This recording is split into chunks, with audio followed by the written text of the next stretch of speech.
Hey everyone, TimaeuSS. Welcome to another NIKKE video. So this is going to be a very detailed guide on the no caller ID, and it's part 1.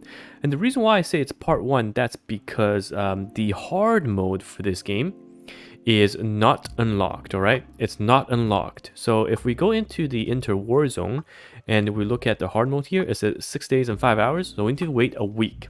But with the information that we do have, I'm going to tell you and break it down to you what you need to do and what you need not to do. First of all, most important thing right now is the mistake I have made. Okay, you see here I have 20 out of 5. So this is essentially quote unquote your tickets, your entry tickets or stamina or however you want to call it.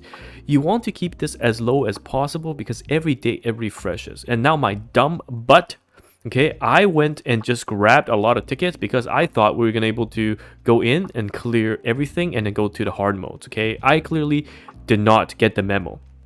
And what you want to do is you should always wait for Pridewind to release a guide, and of course we're partners, so I made a mistake, but I'm telling you now, you don't have to make your mistake. So essentially you don't want to overflow your tickets.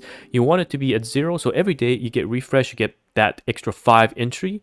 And the mistake I made is essentially going to cost me because those are 20 runs I could have done on the hard mode. Instead, I'm forced to spend it in the normal stages. All right, so that's first thing foremost, a mistake not to make. So they did a quick calculation. If you do all your missions, you can actually clear the shop. So that's another thing I want to show you, and I'll talk about the other stuff later, but I think this is one of the most important part. So to fully buy out the shop, you need 10k event currencies, okay?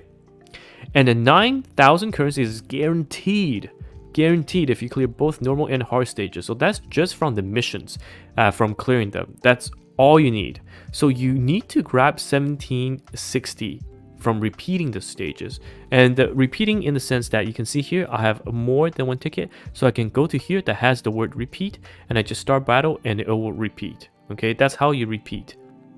And moving back, the priority that they suggested, okay, in the items to buy is listed as below, and we'll go to the shop to show you guys that as well. But let's hop back into how do you get points. So you get points, these toy tower things, by completing the stages. And I showed you guys if you repeat a stage, you're gonna have a chance to drop this.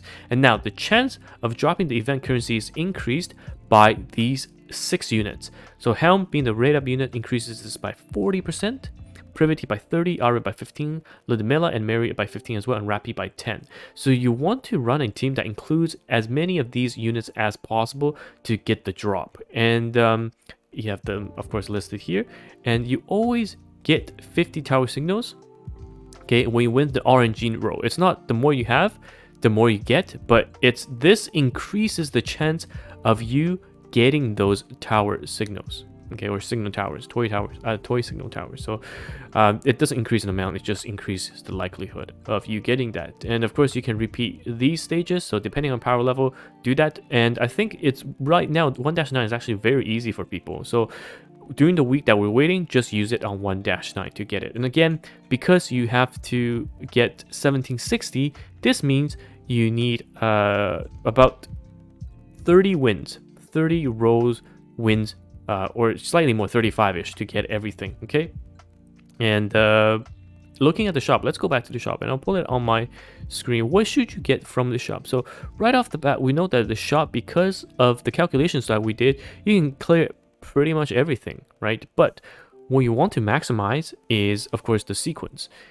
I would personally go for the advanced vouchers first if you haven't pulled Helm, and then go work my way backwards. All right, you want to get the attacker console, you want to get the common console for whatever faction you're focusing on, and then lastly you can grab the mold. But everything you should be able to grab as a free to play player. Everything you should be able to grab going by the math, okay, unless you have really bad luck.